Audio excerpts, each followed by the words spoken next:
देवपुर गांव में माया और वीना नाम की दो पड़ोसनें रहती थी। वीना का परिवार फूला फला था। उसके पति की कमाई भी काफी अच्छी थी। वही माया एक विधवा थी। उसके पति को मरे हुए 4 बरस बीत गए थे और वो गांव में छोटा मोटा काम करके अपने और अपने बेटे का पेट पाल रही थी। रवि और रोहन एक साथ खेला करते थे। चल रवि, मैं बाजार जा रहा हूँ। आज मेरी मम्मी मुझे आइसक्रीम खिलाएंगी। सच में? हाँ, अब मैं जाता हूँ वरना मम्मी डांटेगी। रोहन वहां से चला गया, पर रवि के मन में आइसक्रीम खाने का ख्याल घर कर गया। रवि ने कभी आइसक्रीम खाई नहीं थी, बस दूसरे बच्चों को खाते हुए देखी थी। खैर, रवि मायूस होकर अपने घर लौटा।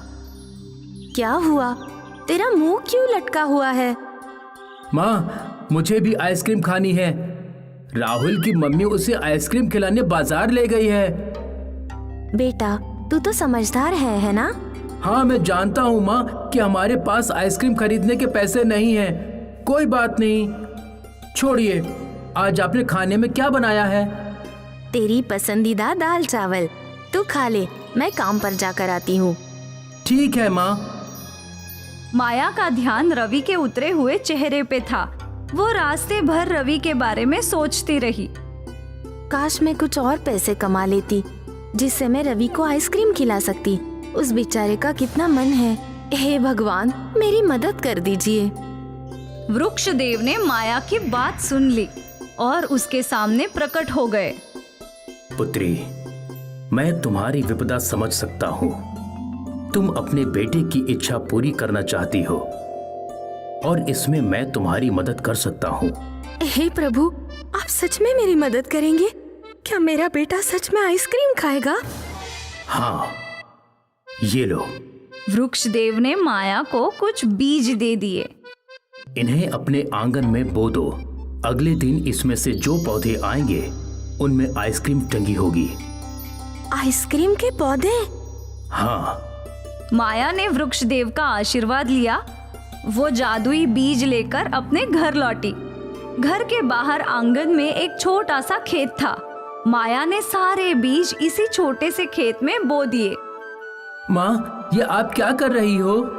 मैं आइसक्रीम के पौधों के बीज बो रही हूँ। आइसक्रीम के पौधे? हाँ बेटा, वृक्षदेव ने खुद मुझे ये जादुई बीज दिए हैं। इनमें आइसक्रीम उगेगी सच में? हाँ। वाह, फिर तो हम आइसक्रीम खा भी सकते हैं और बेच भी सकते हैं। इस बारे में तो मैंने सोचा ही नहीं। अगर हम ढेर सारी आइसक्रीम उगाकर बेचे तो हमें बहुत सारे पैसे मिलेंगे और मुझे गांव में काम करने की भी जरूरत नहीं। हाँ माँ, हम तो बहुत पैसे वाले हो जाएंगे। बिल्कुल। अब इन बीजों में पानी डाल दो। जी माँ। आज आप काम पर नहीं जा रही? नहीं बेटा, कल हमारे खुद की आइसक्रीम के खेत होंगे, तो मैं भला दूसरों के यहाँ काम करने क्यों जाऊँ? वो भी है। माया ने सोच रखा था कि अगले दिन आइसक्रीम उगेगी। वो उन आइसक्रीम्स को बेचकर बहुत सारे पैसे कमाएगी। इसी विचार से वो अपने काम पर भी नहीं गई। उसके मन में पैसों का लालच आ गया था। रात में उसे नींद भी नहीं आ रही थी। वो सोच में डूबी थी कि आइसक्रीम बेचकर वो कितने पैसे कमाएगी। मुझे एक आइसक्रीम कितने में बेचनी चाहिए? क्या सारी आइसक्रीम अलग अलग होंगी या एक जैसी? ये सारे ख्याल उसके दिमाग में घूम रहे थे। खैर, सुबह हुई और माया दौड़ते हुए घर से बाहर आई और उसने अपने खेत देखे तो वहाँ कुछ भी उगा नहीं था। अरे ये क्या? वृक्षदेव ने तो कहा था कि वो जादुई बीज है। उनसे एक दिन में ही आइसक्रीम का पेड़ उग जाएगा, पर ऐसा कुछ नहीं हुआ। माया मायूस हो गई थी। रवि भी घर के बाहर आया और अब उसका भी मुंह लटक गया। माया ने रवि का हाथ थामा और उसे लेकर निकल गई। वो उसी वृक्ष के पास आई। वृक्षदेव, वृक्षदेव! वृक्षदेव प्रकट हुए। क्या हुआ पुत्री? तुम इतनी क्रोधित क्यों हो? आपने कल मुझे जादुई आइसक्रीम के बीज दिए थे, और कहा था कि एक ही दिन में वो उग जाएंगे, लेकिन उन बीजों में से तो कुछ नहीं होगा। ऐसे कैसे हो सकता है? पुत्री, क्या तुम मुझे बता सकती हो कि तुमने क्या किया? मैंने वो बीज अपने छोटे खेतों में बो दिए और उन्हें पानी भी डाल दिया। फिर भी नहीं उगे? अजीब है। खैर, ये लो नए बीज। इस बार जरूर आइसक्रीम के पौधे उग जाएंगे। माया ने वो नई जादुई बीजें ली और वापस घर की ओर चल पड़ी। एक बार फिर उसने अपने आंगन में वो बीज बो दिए और उन पर पानी डाला और इंतजार करने लगी। अगली सुबह भी वहां कोई पौधा नहीं था।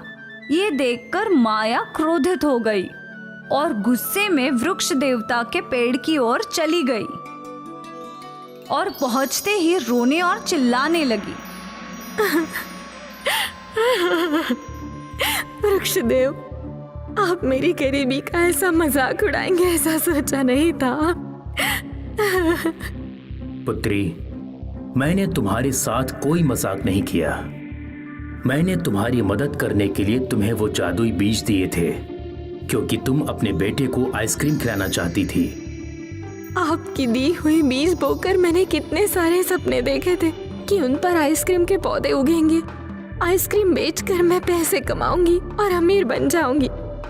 मुझे लोगों के घर में काम करने की भी जरूरत नहीं पड़ेगी। यही तुमसे गलती हुई है पुत्री। क्या मतलब?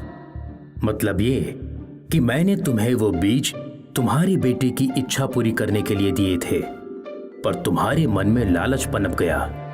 तुम आइसक्रीम बेचकर पैसे कमाने के लिए सोचने लगी। वो जादुई बीज इसीलिए नहीं उगे क्योंकि तुम्हारे विचार बदल गए।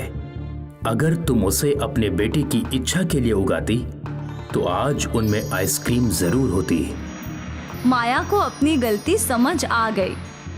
देव ने एक बार फिर उसे जादुई बीज दिए। इस बार बस अपने बेटे की इच्छा पूरी करने का संकल्प लेना, लालच से दूर रहना पुत्री।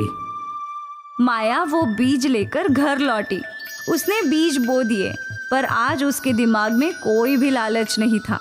वो बस अपने बेटे को आइसक्रीम खाते देखना चाहती थी। अगली सुबह रवि घर के बाहर गया तो वो नजारा देखकर हैरान हो गया। माँ, आइसक्रीम उग गई।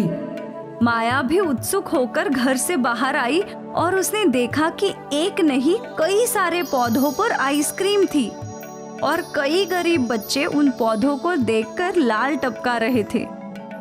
अरे बच्चों, तुम लोग आइसक्रीम तोड़ सकते हो। गरीब बच्चों ने और रवि ने आइसक्रीम तोड़ ली और खाने लगे। सभी के चेहरे पर संतुष्टि देखकर माया को अपनी गलती समझ आ गई। आइसक्रीम बेचकर तो बस पैसे मिलते, पर ऐसी संतुष्टि नहीं मिलती। धन्यवाद वृक्षदेव, इन आइसक्रीम के पौधों के लिए और मुझे ये सब समझाने के लिए कि पैसे ही सब कुछ नहीं है। आपने मुझे लालची बनने से बचा लिया। माया ने भी एक आइसक्रीम तोड़ ली और दोनों माँ बेटे खुशी खुशी आइसक्रीम खाने लगे और वो लोग मुफ्त में सबको आइसक्रीम बांटने लगे। कड़ी गर्मी के मौसम में ठंडी आइसक्रीम लोगों को अलग ही संतुष्टि दे रही थी। माया वापस अपने काम पर लौट गई। आज वो भले ही गरीब रह गई, पर मन से वो बहुत अमीर हो गई। वो खुशियाँ बांटना सीख गई।